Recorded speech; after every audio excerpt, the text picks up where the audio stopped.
Bonjour tout le monde, bienvenue ce soir. Très content de vous retrouver et on va passer ensemble un moment fort dans la présence, dans la parole aussi. Et je vais partager un thème tout nouveau puisque je commence une nouvelle série avec vous ce soir. Nouvelle année, nouvelle série. Et on a eu toute une bonne série, même si c'est en réalité c'était que on pourrait dire l'introduction sur la fin des temps et il y aurait tellement de choses à approfondir, mais c'est vrai que ça se prête pas vraiment de faire ça comme ça sur un direct. Mais ça, en tout cas, ça a mis des éléments de compréhension et de réinterprétation, non seulement des textes, mais aussi de toutes sortes de messages alarmistes et qu'on entend. Donc, toute cette série, pourquoi je ne prêche pas sur la catastrophe de la fin des temps.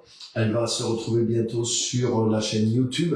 Donc j'ai mis le lien normalement vous devriez voir un lien affiché quelque part. Voilà, qui vous permet de connaître la chaîne YouTube, de la partager et de vous abonner. Et sur la chaîne, quand vous allez dans les playlists, vous allez retrouver toutes les séries, mais aussi plein d'autres choses. Il y a des témoignages, il y a beaucoup de choses aussi. Donc, n'hésitez pas à vous abonner, à aller faire un tour sur la chaîne YouTube aussi. Donc, voilà, bienvenue à toutes et à tous. Très content de vous retrouver ce soir. Et on est sur une nouvelle série voilà, que j'ai intitulée, comme vous voyez, Sauver, mais de quoi? Et on va voir ensemble un petit peu ce thème-là. Et j'ai mis ABC du salut, mais vous allez voir que l'ABC est pas toujours aussi évident. Tout le monde dans le monde chrétien, on a une notion du salut, on pense avoir compris et on a bien sûr quelque chose. On a le salut des fois, mais des fois on n'a pas compris le salut qu'on a. Et le salut, c'est être sauvé, donc ça veut dire on est sauvé de quelque chose. Et de quoi réellement on a été sauvé. Donc c'est ce qu'on va explorer au travers de cette série et où on va essayer de définir, peut-être redéfinir ce que c'est et ce que ça veut dire être sauvé.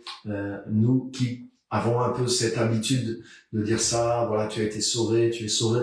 Ça dépend des milieux chrétiens, mais c'est vrai que dans notre milieu, dans notre monde évangélique en tout cas, c'est une expression qui est très employée. Et voilà, on va explorer vraiment le sens de la parole sur qu'est-ce que c'est, qu'est-ce que ça veut dire. Et ça va nous aider à aller là-bas. Donc bienvenue tout le monde, très content de vous retrouver. Yves, Cédric, bonsoir. Georges, Christiane, Pasteur Serge depuis Kinshasa, bienvenue. Geneviève. Donc bienvenue tout le monde, bienvenue tous ceux qui commencent d'arriver.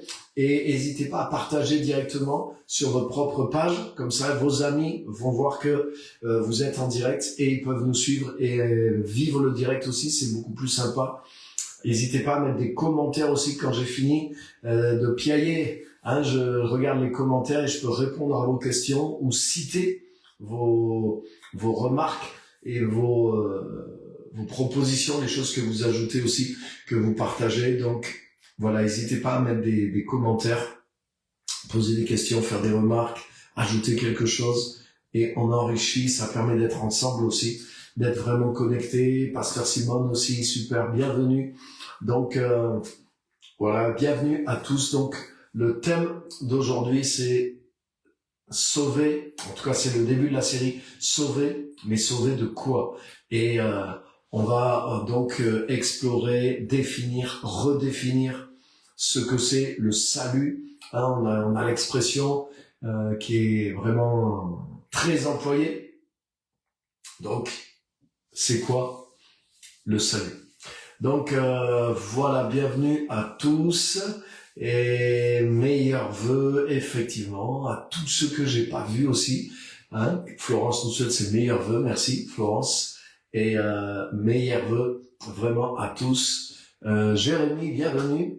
Et on est très content en tout cas de se retrouver sur ce direct. Donc tous ceux que j'ai pas vus encore cette année, je vous souhaite vraiment une excellente année 2025.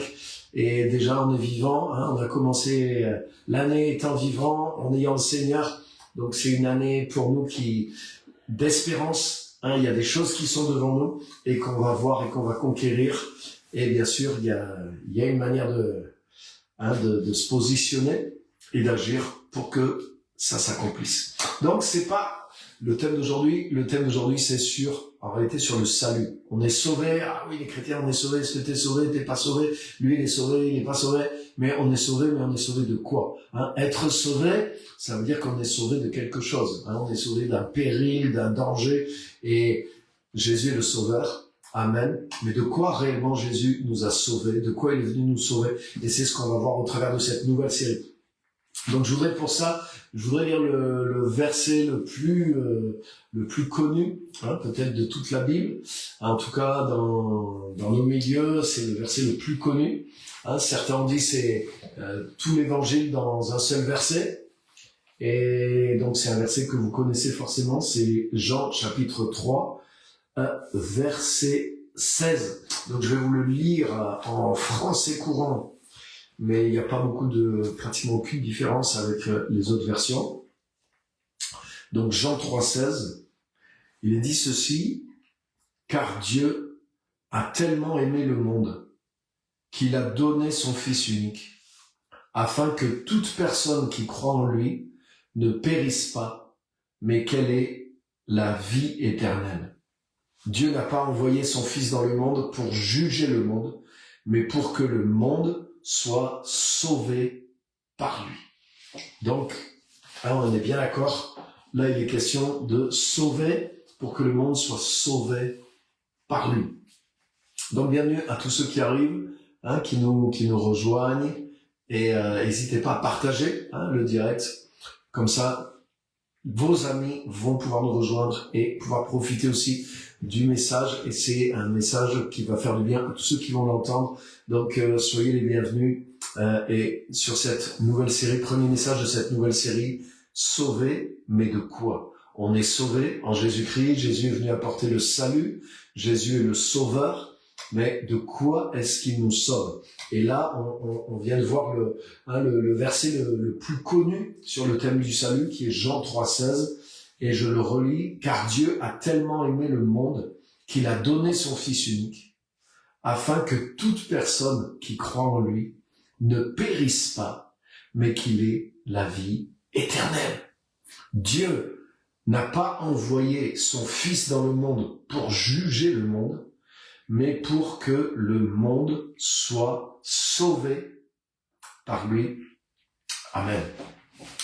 Et donc, même ce verset qui est très connu, mais en réalité, le sens vraiment de ce verset, mais on passe très souvent à côté, parce que, justement, on a développé, on a même créé un petit peu notre propre définition, notre propre vision du salut, et on fait rentrer des versets bibliques dans ce qui est notre définition du salut.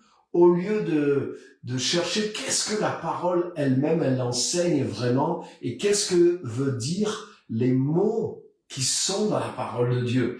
Et c'est ce que je vous propose de faire, parce que dans ce verset, les mots ont déjà un sens au départ, et en réalité, on ne peut pas leur donner un autre sens. Et c'est ce qu'on a fait. Souvent, quand on emploie Jean 3,16, même si c'est dans une bonne intention, et que ce qu'on dit n'est pas faux non plus avec, mais c'est pas véritablement le sens du texte. Et je voudrais montrer simplement avec vous et voir avec vous le sens du texte, et vous allez voir que le sens du texte, il est simple. Je vais pas partir dans des choses compliquées, c'est très simple, mais c'est un sens un peu différent de ce que on lui prête d'habitude, et en même temps, ça va nous aider à voir justement le salut dont Dieu parle, le salut que Jésus est venu nous amener. Ça va nous donner de la précision sur ce qu'est vraiment le salut et sur de quoi nous sommes sauvés. Donc déjà, la première chose qui est fondamentale et qui est merveilleuse dans ce verset, et ça, il n'y a pas de doute possible sur le sens, Dieu a tant aimé le monde. Et ça, c'est merveilleux, et c'est toujours vrai.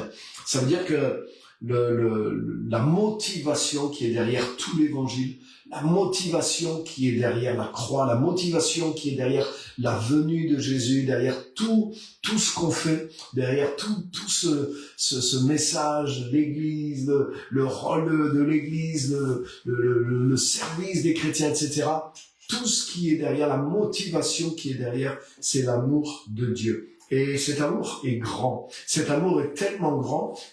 Dieu a tant aimé le monde. Dieu a tellement aimé le monde et le monde entier. Ça veut dire que Dieu aime l'humanité. Dieu aime tous les êtres humains. Et Dieu a tellement aimé l'humanité qu'il a donné son Fils unique. Donc ça, c'est la base de la bonne nouvelle de l'Évangile, et c'est vrai pour chacun d'entre nous. Et ça doit nous réjouir. C'est pas quelque chose qu'on doit oublier parce que on va dire c'est le basique de la vie chrétienne, non. Et même là tout de suite, rien que de le partager, de le réaliser encore, mais ça fait du bien, ça édifie, ça réchauffe notre cœur, notre âme. Dieu nous a tellement aimés, Dieu a tellement aimé le monde, et ça veut dire que c'est dans le cœur de Dieu, le Dieu que Jésus a révélé est un Dieu qui aime les êtres humains. Amen. Et rien que là, il y a quelque chose aussi à tirer, parce que malheureusement, des fois, dans notre manière d'utiliser le salut et de le comprendre, mais on tombe dans ce travers religieux, et ça c'est vraiment un travers dans toutes les religions, la religiosité humaine, c'est que il y a nous et les autres. Dans les religions, les religions divisent l'humanité. Certains disent il y a nous les croyants et ceux qui croient pas. Nous les juifs et eux les païens. Mais t'as vu, les païens, c'était tellement méprisant. Et les chrétiens maintenant, ils ont employé le terme païen pour désigner les non-chrétiens. Ironie. Nous les chrétiens et eux les païens. Vous voyez, donc on sépare les gens. Les musulmans, c'est terrible aussi. Nous, les croyants, et les autres, les mécréants. Waouh. Mais franchement, c'est la même chose que quand nous on dit les païens. Les païens. Waouh. Alors que les païens, alors le mot même païen, ça veut dire les non-juifs. Donc nous qui traitons les autres de païens, nous sommes des païens. En réalité. Et en réalité, on est toujours des païens pour quelqu'un d'autre. Mais l'évangile n'est pas sur cette base. L'évangile n'est pas venu mettre une séparation entre les gens, et il n'est pas venu mettre une séparation surtout dans notre regard sur les autres. Non et non. Dieu a tant aimé le monde entier. Donc l'évangile, c'est quelque chose qui est inclusif, et c'est pas quelque chose qui trace une ligne, voilà, ceux qui sont dehors, ceux qui sont dedans, les bons et les méchants. Non, le fait d'avoir cru, le fait d'avoir été touché, le fait d'avoir été sauvé, ça fait pas de moi un bon, et ça fait pas des autres les méchants. On était tous perdus. C'est ce que révèle la parole de Dieu. Mais Dieu a voulu faire miséricorde à tous. C'est écrit que Dieu a enfermé tous les hommes dans la désobéissance afin de faire miséricorde à tous. Donc il n'y a pas un qui est bon, il n'y a pas un qui est là grâce à lui, mais Dieu a tellement aimé le monde entier. Donc là-dessus, vous voyez, les mots sont clairs, mais déjà dans la pratique, il y a des différences. Parce que je vous garantis que chez beaucoup de chrétiens, de sauvés, mais ça a créé une espèce, leur conception du salut, pas celle de Dieu, a créé une espèce d'orgueil spirituel, et ils sont devenus des pharisiens. Il y avait un livre, j'aimais beaucoup le titre, ça dit « Comment rester chrétien sans devenir pharisien ?»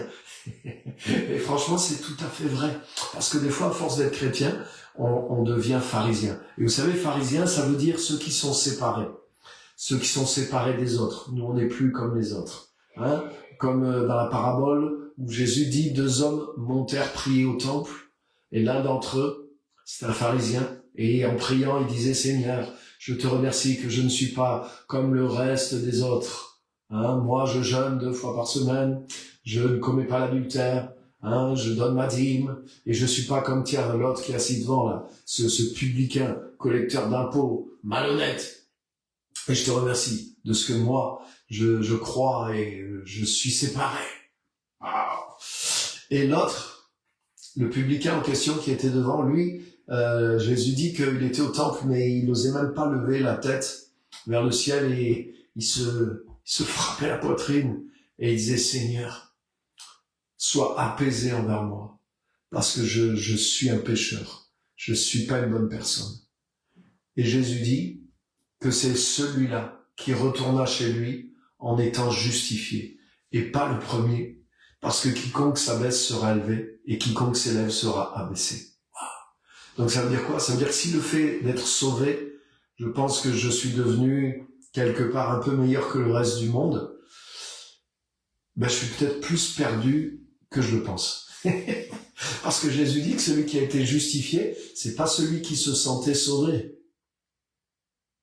Oh, donc je suis pas en train de venir semer le doute sur votre salut, mais ce que je veux éventuellement renverser, c'est cet esprit de pharisien séparé qui vient des fois chez ceux qui croient et qui n'est pas le fruit de l'évangile, mais qui est le fruit justement de notre petite religiosité, de notre petit orgueil humain, qui vient maintenant se glorifier de sa religiosité par rapport aux autres. Et ça tue la vie de Dieu et la vie de Jésus. C'est plus l'Esprit de Dieu, parce qu'il est dit Dieu a tant aimé le monde. Donc il a aimé le monde. Il n'a pas aimé juste ceux qui allaient croire ou ceux qui ont cru, mais il a aimé le monde dans son état. Et il a envoyé Christ pour le sauver. Donc l'esprit même de l'évangile, même si l'évangile a fait de moi quelqu'un qui est sauvé, mais ça fait de moi quelqu'un qui est plein d'amour et plein de considération pour tous les êtres humains, et je mets pas de barrière entre aucun être humain et ma propre vie. Je suis pas séparé, je suis pas meilleur, je suis pas supérieur. Oui, j'ai conscience d'être touché par la grâce de Dieu, mais j'ai conscience que, et au contraire, c'est une des raisons de plus pour aller vers l'autre, que tous peuvent être touchés et sauvés par la même grâce de Dieu que moi. Amen. Donc Dieu a tant aimé le monde. Donc vous voyez, on est d'accord sur les mots, mais déjà, dans le comportement, il y a de véritables différences parmi les chrétiens. Et beaucoup de chrétiens, malheureusement, sont devenus pharisiens, des séparés. Et ils traitent les autres de ceci, de païens, de pécheurs. Non, là, on n'est plus dans l'esprit de l'évangile. Donc déjà, vous voyez, il y a déjà quelque chose à apprendre de ça. Car Dieu a tellement aimé le monde. Mais maintenant, c'est là que vous allez voir les grosses différences. Qu'il a donné son Fils unique, afin que toute personne qui croit en lui ne périsse pas, mais qu'elle ait la vie éternelle. Et la plupart le 99% du temps, et même là, en lisant ça, après quelques années dans l'église, mais le message qu'on comprend, donc bonsoir à tous ceux qui arrivent, donc bienvenue, c'est une nouvelle série sur le salut, on est sauvé, mais de quoi est-ce qu'on est sauvé? Et je veux revisiter qu'est-ce que c'est le salut dans la parole de Dieu, de quoi Jésus nous sauve, Jésus est le sauveur. Et on apprend au travers de Jean 3,16, le verset basique sur le salut, le plus connu ce soir. Donc Dieu a tant aimé le monde qu'il a donné son Fils unique afin que toute personne qui croit en lui ne périsse pas, mais qu'il ait la vie éternelle. Donc on a vu le début du verset, maintenant je vais vous amener sur la fin du verset. Toute personne qui croit en lui ne périsse pas, mais qu'il ait la vie éternelle. Et souvent, ce verset, il est utilisé pour dire, si tu crois en Jésus, tu auras la vie éternelle. Ça veut dire, si tu crois en Jésus, tu iras au paradis quand tu seras mort. Donc, en fait, ce verset, on le prêche, on l'utilise en disant, voilà, Dieu a tellement aimé les gens qu'il a donné Jésus, et pour que si tu crois en Jésus, tu ailles pas en enfer, mais que tu ailles au paradis, que tu ne périsses pas, mais que tu aies la vie éternelle. Mais ça, c'est ce que je disais en introduction, c'est le sens qu'on a donné au mot, parce que c'est le sens qu'on a donné à l'évangile et au salut. Et comme on a donné ce sens premier au salut, eh bien, on trouve des versets maintenant et on donne un sens à ces versets pour aller dans le sens qu'on a donné au salut. Mais c'est plutôt aller voir dans la Bible qu'est-ce que la Bible dit, et c'est ça le but de ma série. C'est de dire, mais de quoi réellement Jésus nous a sauvés. Et pas de dire, pas de reprendre notre vision du salut qui vient du catholicisme et qui vient de pas mal de traditions, mais de dire, mais qu'est-ce que la Bible enseigne? Et si on oublie, si on enlève nos lunettes religieuses et ce qu'on nous a dit sur le salut, et qu'on lit les mots tels que la Bible les dit, et qu'on redécouvre le sens des mots dans la parole de Dieu, on va découvrir le sens du salut. Et c'est ce qu'on va faire dans cette série, et c'est ce qu'on fait déjà ce soir. Donc quand Jésus dit, afin que quiconque croit en lui ne périsse pas, mais qu'il ait la vie éternelle, Jésus ne parle pas d'aller au ciel après notre mort. Jésus ne parle pas du paradis. Non. Quand Jésus est mort sur la croix, vous vous rappelez, il y avait un brigand à côté de lui. Hein, et puis le brigand qui était crucifié, il y en avait deux, il y en a un qui a insulté Jésus, etc. Mais il y en a un qui a été touché et qui a prié le Seigneur et lui dit, Seigneur, souviens-toi de moi quand tu viendras dans ton règne. Hein, vous connaissez sûrement ce passage et cette scène. Et Jésus lui dit, en vérité, je te le dis, aujourd'hui, tu seras avec moi dans le paradis de Dieu. Donc là, oui, Jésus lui dit, aujourd'hui, tu seras avec moi de l'autre côté, tu seras dans la présence de Dieu, dans l'autre monde, dans le paradis. Mais il lui dit pas, aujourd'hui, tu vas avoir la vie éternelle. Non, il lui dit, aujourd'hui, tu seras dans le paradis. Mais là, quand Jésus parle de la vie éternelle, au lieu de dire c'est le ciel, et donc périr, c'est aller en enfer, et donc avoir la vie éternelle, c'est aller au ciel, mais pourquoi on n'irait pas voir qu'est-ce que c'est, qu'est-ce que ça veut dire dans la Bible? Et l'expression la vie éternelle, mais vous la trouvez dans l'évangile de Jean. Et si vous voulez vérifier si ce que je vous dis, c'est moi qui suis mythomane, ou si c'est vraiment ce que dit la Bible, mais prenez l'expression vie éternelle et regardez tous les versets dans l'évangile de Jean qui parlent de la vie éternelle. Et vous allez voir, oubliez votre conception, vie éternelle, c'est quand on est mort et qu'on va au ciel, oubliez ça, et regardez ce qui est écrit à chaque fois, et essayez de comprendre le sens que donne la Bible à cette expression. Et vous allez découvrir ce qui est, et vous allez voir que c'est différent de ce qu'on en a fait. Et le verset le plus clair, c'est dans Jean, justement, un peu plus loin, chapitre 17, et le verset 3. Versets 2 et 3. Et là, Jésus donne la définition, donc voilà, c'est même pas... Après, vous pouvez aller voir ailleurs, mais là, c'est clair, Jésus nous définit l'expression pour qu'il n'y ait pas de doute. Jean chapitre 17.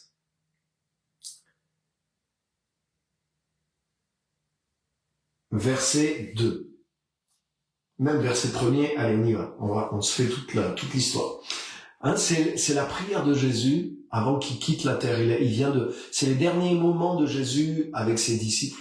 Il leur enseigne toutes les choses qu'ils ont besoin de savoir. Parce que il y a beaucoup de choses à dire. Jésus est en train de partir. Hein, il va partir et il va mourir, il va ressusciter. Donc il est en train de leur révéler tout ce qui va se passer. Et après avoir parlé, il prie pour eux. Donc Jean 17, verset 1er. Écoutez bien. Après avoir parlé de la sorte, donc Jésus avec ses disciples, Jésus leva les yeux vers le ciel et dit, Père, l'heure est venue, manifeste la gloire de ton Fils, afin que le Fils manifeste aussi ta gloire. Tu lui as donné autorité sur tous les êtres humains, pour qu'il donne la vie éternelle à ceux que tu lui as confiés. Or, la vie éternelle, c'est qu'ils te connaissent, toi, le seul vrai Dieu, et celui que tu as envoyé, Jésus-Christ. Donc la vie éternelle, c'est écrit là, noir sur blanc. Vous pouvez regarder dans toutes les versions, c'est toujours le même sens. La vie éternelle, c'est qu'ils te connaissent, toi, le seul vrai Dieu, et celui que tu as envoyé, Jésus-Christ. Donc la vie éternelle, c'est pas quand tu meurs, tu vas au paradis. La vie éternelle, c'est de connaître Dieu et celui que tu as envoyé, Jésus-Christ. C'est-à-dire rentrer dans la connaissance de Dieu au sens biblique, c'est-à-dire pas la connaissance intellectuelle, mais faire l'expérience par l'union. C'est le sens du mot connaître dans la Bible. Et c'est quelque chose qui était perdu, justement. Hein? L'homme s'est éloigné de Dieu, l'homme s'est séparé de Dieu, et Jésus est venu pour réunir, il est venu pour réconcilier, il est venu pour nous révéler le Père, il est venu pour nous rebrancher, pour que nous soyons à nouveau en communion avec le Père et avec lui. Donc ça veut dire ça, le connaître, ça veut dire être en union avec, avoir la connaissance intime par expérience, être en relation avec, être en union avec, le vivre, l'expérimenter dans nos vies. Et la vie éternelle, c'est ça. Et Jésus, avant la croix, il prie et il est en train de réaliser que, mais au travers de ce qu'il va faire, au travers de la croix et de sa résurrection, mais il va avoir l'autorité, le pouvoir de mettre les hommes maintenant, au travers de lui, Jésus, le trait d'union. Hein, c'est lui qui nous unit à Dieu, c'est lui qui nous unit au Père. Hein, il est le chemin, la vérité, la vie. Mais là aussi, c'est pas le chemin pour aller au ciel, c'est le chemin pour aller au Père. C'est ce qu'il a dit, nul ne vient au Père que par moi. Pas nul ne vient au ciel que par moi. Nul ne vient au Père que par moi. C'est-à-dire que, pour connaître Dieu véritablement, c'est au travers de moi, c'est au travers de ce que je vais faire. Et là, Jésus est conscient de tout ça, et il dit, Père, voilà, maintenant, manifeste ta gloire. Hein, et cette gloire, c'est quoi? C'est que tu m'as donné autorité sur les êtres humains pour que je puisse donner la vie éternelle à ceux que tu m'as confiés. Et la vie éternelle, c'est qu'ils te connaissent, toi, le seul vrai Dieu. Donc Jésus est conscient qu'il est sur le point maintenant de concrétiser l'œuvre de la croix, de la résurrection, et donc, ça va vraiment arriver. Ceux qui croient en lui vont recevoir la vie éternelle, c'est-à-dire ils vont connaître le Père. Ils vont connaître le Père comme Jésus le connaissait lui en tant qu'homme. Et il était le seul à ce moment-là. Et c'est le sens. Donc Jean 3,16, Dieu a tellement aimé le monde qu'il a donné son Fils unique, afin que quiconque croit en lui ne périsse pas, mais qu'il ait la vie éternelle. Waouh! Mais ça veut dire, de quoi Jésus nous sauve? Dans Jean 3,16, Jésus nous sauve d'être déconnectés du Père. Et le Père est la vie. Le Père est la source de la vie. Le Père a la vie. Et c'est ce que disait Jésus. Le Père, il a la vie en lui-même. La vie éternelle. La vie éternelle, c'est la vie qui est en Dieu. C'est-à-dire, c'est une vie impérissable. Jésus est venu mettre en évidence la vie et l'immortalité, nous dit l'apôtre Paul. Et il est venu nous communiquer la vie éternelle. Donc c'est pas quand je vais mourir, je vais aller au ciel, mais c'est quand je crois, je reçois Christ, je rentre dans ce que Christ a accompli pour l'humanité. Et à ce moment-là, la vie éternelle m'est communiquée. Et qu'est-ce qui se passe? Puisque je reçois la vie éternelle, mais j'arrête de périr à ce moment-là. Parce qu'en réalité, nous sommes tous en train de périr d'une manière ou d'une autre. Nous sommes tous en train de périr. Et le mot périr, là, ça veut dire être perdu. Ça veut dire se désagréger. Ça veut dire passer à côté. Ça veut pas dire aller en enfer. Jean 3,16 ne veut pas dire, si tu crois en Jésus, Dieu a tellement aimé le monde que ceux qui croient en Jésus n'iront pas en enfer, mais ils iront au paradis. Même si c'est vrai, je remets pas ça en question. Je crois que si tu crois en Jésus, tu n'iras pas en enfer et tu iras au paradis, je le crois. Mais Jean 3,16 ne veut pas dire ça. Jean 3,16 ne veut pas dire ça. Jean 3,16 veut dire que celui qui croit en Jésus, Dieu a tellement aimé le monde qu'il a donné son Fils unique afin que quiconque croit en lui ne périsse pas, donc qu'il continue pas à périr, mais qu'il ait la vie éternelle. Or, la vie éternelle, c'est qu'ils te connaissent, toi, le seul vrai Dieu, et celui que tu as envoyé, Jésus-Christ. Waouh! Et donc, entre parenthèses, pour beaucoup d'entre nous qui sommes là et qui avons commencé la vie avec le Seigneur, avec Christ, mais c'est ce qu'on a expérimenté. Quand on a reçu réellement Christ dans notre vie, mais on n'a pas reçu un ticket qui nous dit, grâce à ça, maintenant, tu iras au paradis quand tu mourras, et puis tu restes comme tu étais. Non. En fait, moi, même quand j'ai reçu Christ, j'ai même pas réfléchi à l'enfer et à quand je vais mourir. Par contre, j'ai expérimenté immédiatement une transformation. J'ai ressenti, j'ai vécu immédiatement une autre vie, une vie beaucoup plus puissante, une vie abondante. La vie de Dieu a pénétré en moi et j'ai commencé à connaître Dieu, j'ai commencé à avoir un contact avec lui. Je commençais à savoir qui il était à l'intérieur de moi. J'ai rencontré Dieu comme à l'intérieur de moi. Et vous avez fait la même chose, vous avez vécu la même chose si vous êtes dans la même... si vous avez bien reçu Jésus, je dirais, alléluia. Et c'est ça, la vie éternelle. Nous avons reçu la vie éternelle quand nous avons cru. Et ça nous a arrachés à toutes sortes de morts dans lesquelles on était les uns les autres. Mort mentale, mort physique, mort spirituelle, en tout cas pour tous. Mais cette mort, elle agissait en nous. Certains d'entre nous, on était éteints, on était dépressifs, ou on était... il nous manquait la vie véritable, en tout cas. Même si on avait les amusements et l'argent et la réussite dans la vie, on pouvait être au mieux de ce que la vie humaine peut nous dire. Mais quand tu reçois la vie de Christ à comparer, tu te rends compte que, waouh, c'est la mort que tu avais. En tout cas, tu n'avais pas encore la vraie vie dans toute sa vraie dimension. Et tu connaissais pas Dieu. Il y en avait peut-être des religions, on avait peut-être des prières, on avait peut-être la croyance, on avait peut-être même le christianisme évangélique, même le christianisme évangélique, pentecôtiste ou charismatique. Ça se peut qu'on avait tout ça, mais tant qu'on n'avait pas réellement reçu Christ, c'est-à-dire que Christ est pénétré en nous, mais on n'avait pas expérimenté cette vie puissante qui vient de Dieu. Et c'est ça que Jésus appelle la vie éternelle. La vie éternelle, c'est qu'ils te connaissent, toi, le seul vrai Dieu, et celui que tu as envoyé, Jésus-Christ. Alléluia. Et je vais vous dire, les amis, il y a beaucoup de gens qui sont dans les églises chrétiennes, catholiques, protestantes, évangéliques, tout ce que vous voulez. Il y a beaucoup de gens qui sont dans les églises et qui croient pour avoir leur ticket. La Bible dit, ou alors à prêcher, si tu crois pas en Jésus, tu es perdu, et tu es en enfer. Mais vous savez, les amis, c'est je vais vous dire, les deux armes avec laquelle la religiosité fait avancer ses esclaves, les deux fouets, vous voyez, je vais aller plus loin dans l'image, les deux fouets avec lesquels le maître religieux fait avancer les gens et ses esclaves. Le premier fouet, c'est la culpabilité, et le deuxième, c'est la peur. Et dans tout, c'est à ça que vous allez reconnaître l'esprit religieux. L'esprit religieux, dans les religions, comment les religions ont manipulé les masses dans tous les temps avec ces deux choses-là, la peur et la culpabilité. La peur et la culpabilité. Et beaucoup de gens viennent et ils sont dans l'église, ils restent dans l'église des fois avec la peur.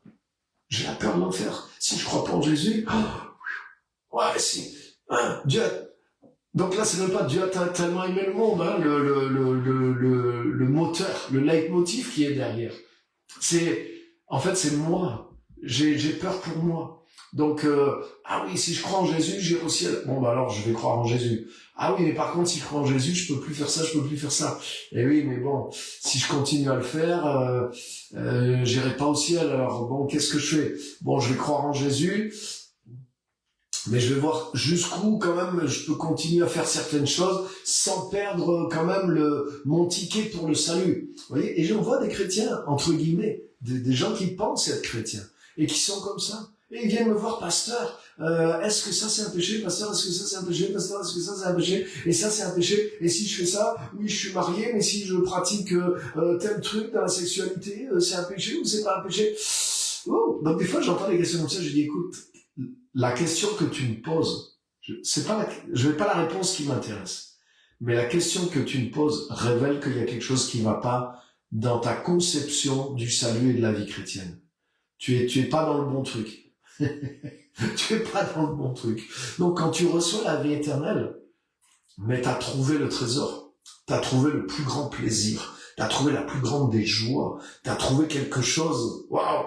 Jésus dit que celui qui trouve le royaume des cieux, il laisse tout pour pouvoir l'acheter. Donc il est pas en train de se dire waouh, qu'est-ce que je peux garder sans perdre mon salut, hein? Il est en train de dire waouh, mais comment je peux posséder encore plus de cette richesse, de ce trésor, hein? Et rappelez-vous de ça, les amis.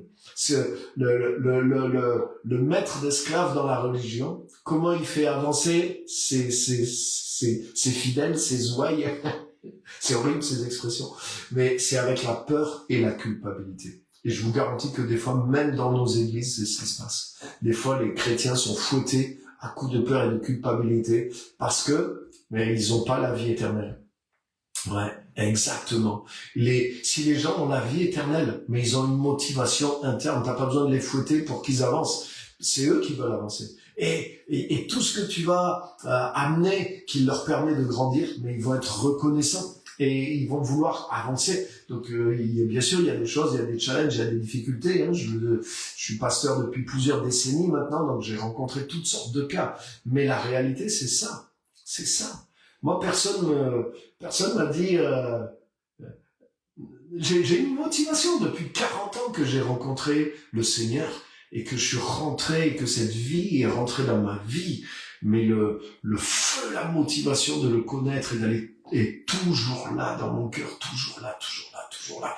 Parce que c'est la vie éternelle qui est puissante en elle-même et ça devient ton moteur pour avancer. J'ai pas besoin qu'on me menace, j'ai pas besoin qu'on me culpabilise, au contraire. C'est des choses qui m'ont freiné dans ma vie chrétienne et dont je me suis débarrassé. Et je me suis rendu compte que c'est les hommes religieux qui ont inventé ça, qui ont créé des doctrines pour fouetter les gens parce que ils avaient pas la vérité. Et si tu as, ou alors ils étaient dans l'erreur. Mais quand tu as plus tu connais de la vérité qui vient du Seigneur, mais elle est ultra motivante, la vérité pour ceux qui la connaissent. Et elle suffit. Et les gens avancent parce que, waouh, ils avancent de gloire en gloire, vers la lumière, vers des choses qui sont excellentes, même quand c'est difficile.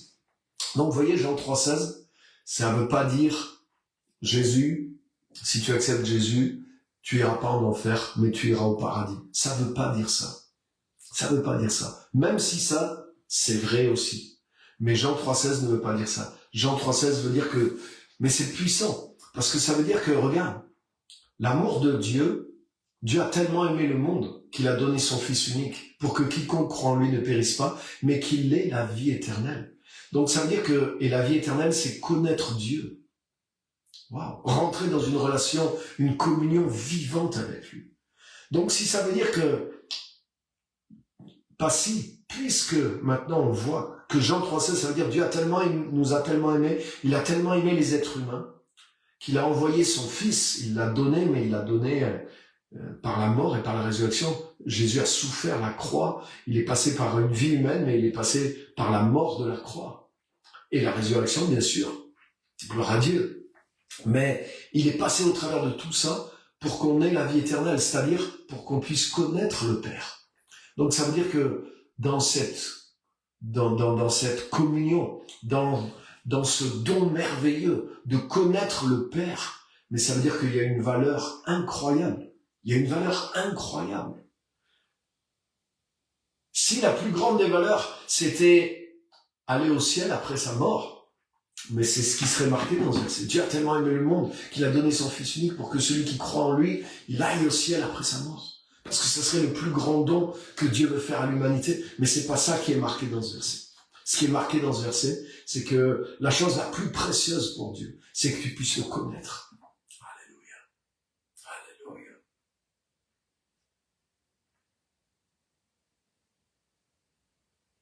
Il y a des gens qui seraient prêts à aller au paradis parce que ils disent ouais, l'enfer c'est horrible, donc je préfère aller au paradis. Mais ils se disent ouais, mais qu'est-ce que je vais faire de Dieu si je vais au paradis? Oui, il y aura Dieu quand même. Alors mais ils se rendent pas compte, c'est Dieu le paradis. Le paradis, c'est Dieu. Le paradis, c'est la personne de Dieu. Si Dieu n'est pas au paradis, personnellement, je veux pas y aller. Parce que le paradis sans Dieu, c'est pas le paradis.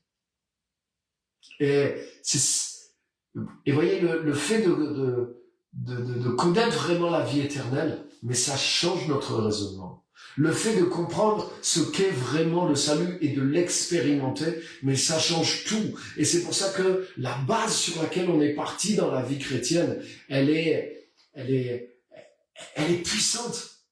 Parce que si je vais à l'église, si je lis ma Bible, si je donne mon argent, si je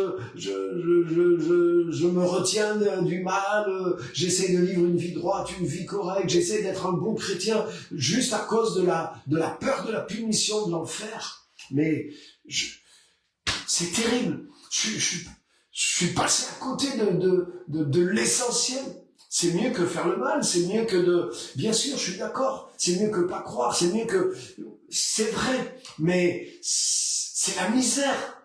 C'est la misère.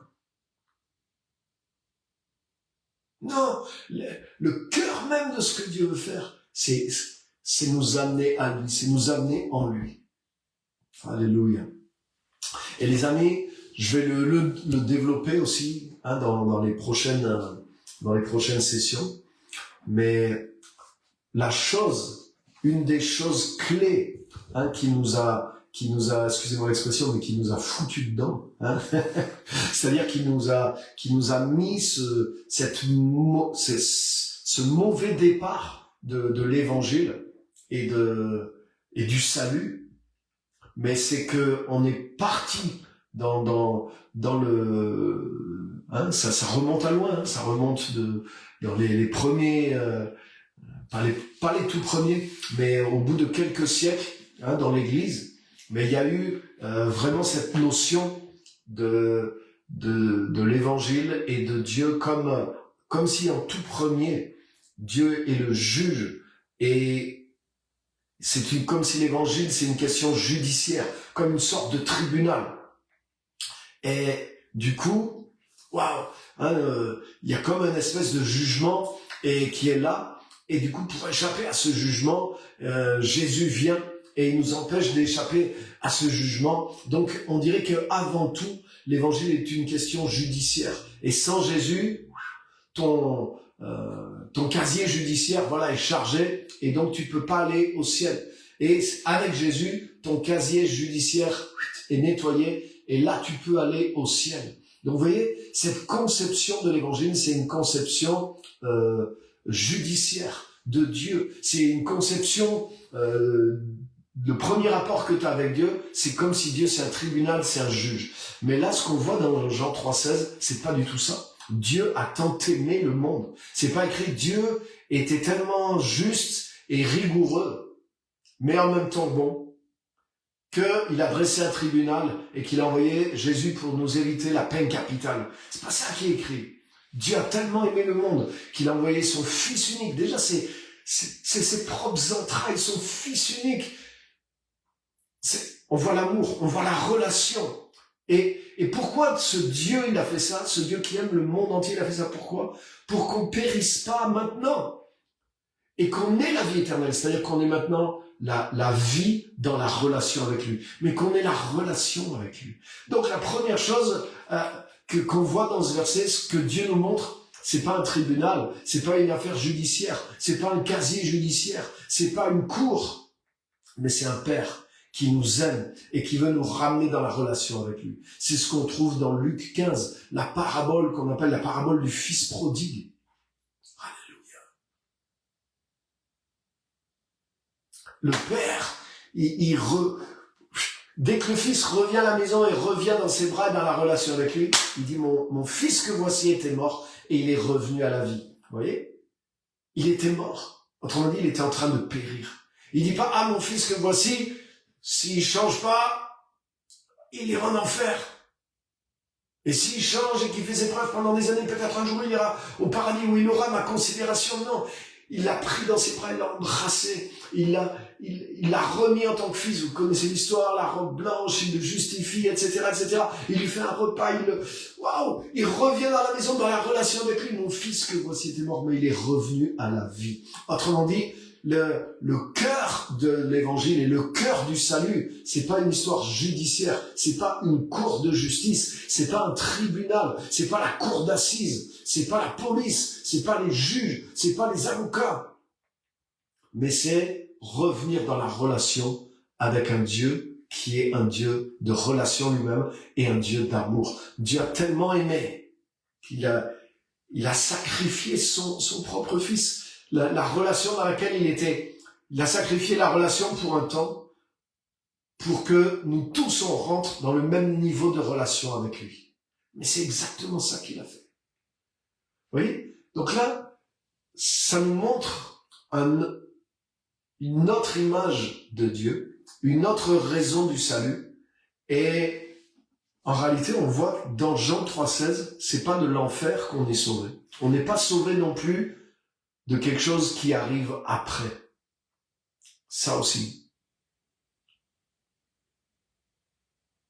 On est sauvé de quelque chose qui est arrivé maintenant. Le fils prodigue, il était mort maintenant. Le père dit, mon fils que voici était mort. Wow. Et lui-même, le fils prodigue, il s'est rendu compte qu'il était en train de périr. Il n'avait plus à manger. Il était crado. Hein, tous les gens, les relations qu'il avait, c'était des mauvaises relations, qui avaient été intéressées à cause de son argent, etc., etc. Il était en train de périr. Il a perdu tout ce qu'il avait. Il s'est débauché, il s'est avili, il s'est pourri la vie. Et il s'est rendu compte qu'il avait mal agi. Waouh! Donc il était dévasté, extérieurement, intérieurement. Il était encore en vie, mais sa vie était en train de périr. Et il est revenu à la vie instantanément. La vie éternelle, c'est pas quelque chose qui est dans l'avenir, c'est quelque chose qui est dans le présent. Et périr, c'est pas quelque chose qui est aussi dans l'avenir. Après ta mort, tu vas aller en enfer. Et la vie éternelle, après ta mort, tu vas aller au ciel. Non, c'est pas ça. Jean 3,16 ne dit pas ça. Jean 3,16 parle pas de réalité à venir, mais Jean 3,16 parle de réalité présente. Et ça aussi, c'est un des symptômes de la religion. La religion, écoutez bien les amis, hein, là, les deux fouets, là. Ça, ce que je vous ai dit tout à l'heure, ça c'est vrai. Mais là, la religion, elle spécule sur l'avenir. La religion spécule sur un avenir que personne ne connaît. Mais l'évangile de Christ, il te transforme dans le présent, sur une réalité que toi-même tu connais. J'étais mort, mais je suis revenu à la vie. J'avais pas la vie de Dieu en moi. Et maintenant, j'ai la vie. J'avais pas les fruits de l'esprit. J'ai les fruits de l'esprit. J'avais pas la présence de Dieu dans ma vie. J'ai la présence de Dieu à l'intérieur de moi, 24 heures sur 24. J'avais pas les fleuves d'eau vive qui jaillissent de moi. J'avais pas la sagesse. J'avais pas l'onction. J'avais pas la puissance. J'avais pas la joie. J'avais pas d'avenir. J'avais pas d'espérance. Dieu m'a pas donné une spéculation sur l'avenir. Je crois en Dieu parce que peut-être, si jamais, comme le pari de Pascal, voilà, si je parie sur Dieu, comme ça, si je gagne mon pari, quand je vais mourir, j'ai tout gagné, bingo. Mais non, l'évangile, c'est une réalité, il se manifeste dans ta réalité présente, et il te parle de la connexion avec un Dieu qui est avant tout relationnel, avant d'être c'est pas une comparution devant un tribunal, mais c'est la grâce d'un Dieu relationnel qui se manifeste envers l'humanité pour la faire rentrer dans cette relation dans laquelle il y a la vie pour nous, les êtres humains. Et c'est ça le sens de Jean 3,16. Donc vous voyez, quand on voit ça, on se rend compte de quoi on est sauvé, mais de quoi on est sauvé. Donc, avant d'être sauvé de l'enfer, avant d'être sauvé de choses à venir, non, on est sauvé d'une mort présente et on est sauvé d'une coupure avec Dieu qui fait que on n'a pas la vie véritable et complète que Dieu voulait qu'on ait. Donc, Dieu nous ramène dans la plénitude de la vie qui est de le connaître, de retrouver le contact, la communion, l'expérience, la vie en Dieu, celle pour laquelle Dieu nous avait. Waouh! Donc les amis, le sens de Jean 3,16, vous voyez, il est là, c'est ce que ça veut dire. Donc vous voyez, la notion du salut déjà est différente. Hein? C'est pas le fouet, c'est pas la peur, c'est pas la spéculation sur un avenir, c'est pas la peur de l'enfer, mais c'est de revenir dans une connaissance de Dieu qui change notre vie maintenant et comprendre que le vrai trésor, c'est Dieu lui-même. Waouh! Donc voilà, déjà quelque chose, voilà, ça pose le tableau de toute cette série. Et voilà, que Dieu vous bénisse. Donc j'ai vu qu'il y a pas mal de commentaires. Donc merci à tous ceux qui étaient là ce soir. N'hésitez pas à le partager. Voilà, Dieu est la plus grande valeur que Dieu a fait à l'humanité. Exactement. J'ai raté le début, dommage. Exactement. Voilà, la vie chrétienne n'est pas une affaire judiciaire, un jugement, un tribunal. Et ça, c'est une des choses qui a faussé complètement la notion du salut. Et malheureusement, il est souvent prêché comme ça, comme une affaire judiciaire. Alors voilà, tac, t'as un casier judiciaire chargé, donc tu dois venir à Dieu pour nettoyer ton casier. Jésus est venu pour nettoyer ton casier. C'est pas faux, mais c'est pas ça l'évangile. C'est pas ça la première chose qu'il y a dans l'évangile. C'est pas ça que Dieu t'amène en premier. Et si tu continues à voir tout l'évangile comme ça, waouh, c'est terrible. Alléluia. La connexion d'un Dieu relationnel. C'est pour ça que le Dieu que Jésus a révélé, c'est le Père. Ça, c'est fort aussi. Ça va avec. Le Père. Le Père. Vous, quand vous priez, quand Jésus parle à nous, aux disciples, aux chrétiens, vous, quand vous priez, dites, notre Père qui est aux cieux, que ton règne vienne. Ce qui est bizarre. Normalement, la logique, ça serait notre roi qui est aux cieux. Que ton règne vienne. Ton règne vienne, on s'adresse à un roi. Mais même nous qui savons pertinemment que nous nous adressons à un roi, Jésus nous dit, adressez-vous à votre Père, vous quand vous priez. Jésus est venu nous révéler Dieu, et en nous révélant Dieu, il nous a pas révélé le juge qui nous permet d'avoir un casier à son tribunal. Allez, c'est bon, va finir de purger maintenant ta peine, et en fait, bon, t'es libéré pourvu que tu sois sous bonne conduite jusqu'à ton dernier souffle. Et on refera une comparution à ton dernier souffle pour voir si tu peux vraiment rentrer. Mais c'est ça l'évangile de beaucoup de chrétiens. Alors que l'évangile, c'est pas du tout ça. Jésus est venu nous révéler le Père. Et vous, il dit à ses disciples, à nous, vous quand vous priez, dites notre Père qui est au ciel, que ton règne vienne. On est rentré dans le Père est rentré en nous, on a découvert son cœur de Père. Dieu a tellement aimé le monde. Vous voyez déjà, là, en méditant là sur le sens de Jean 3,16, ça change la vision du salut. Et la question c'est, et souvent les chrétiens, c'est t'es sauvé ou t'es pas sauvé. Pourquoi? Parce que si t'es pas sauvé, alors, j'ai pas l'assurance d'être sauvé, donc j'ai peur. Parce que si jamais je meurs, mais voyez, on entend ce genre de truc d'ineptie parmi les chrétiens. Par exemple, un jeune chrétien, il est pas sûr de son salut. Ah ouais, mais attention, si t'es pas sûr de ton salut, et que tu meurs ce soir, tu vas où? Donc voilà, la peur de l'enfer. Non, ce que je veux montrer dans cette série-là, c'est, tu es sauvé dans le Seigneur, mais de quoi tu es sauvé? Et c'est pas juste d'être sauvé, mais d'être bien sauvé. C'est-à-dire d'être sauvé des bonnes choses, et puis d'être sauvé par le vrai Dieu, et pour les bonnes choses. Il m'a montré le Père. Il m'a ramené au Père. Il m'a ramené dans le cœur du Père. Waouh! Celui qui m'a vu a vu le Père. Revenir à la connaissance du véritable Dieu. Super. Ouais, c'est exactement ça.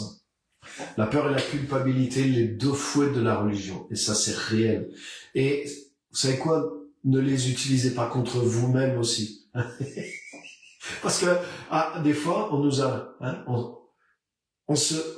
on a été des fois tellement bien dressés nous-mêmes, ou dans la religion, dans l'esprit de la religiosité, on s'est tellement dressés nous-mêmes qu'après, il n'y a même plus besoin qu'on nous fouette, on le fait tout seul.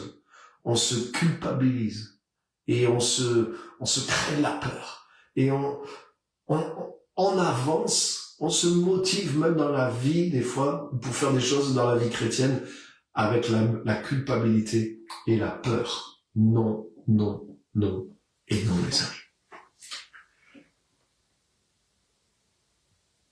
Alléluia. Donc super.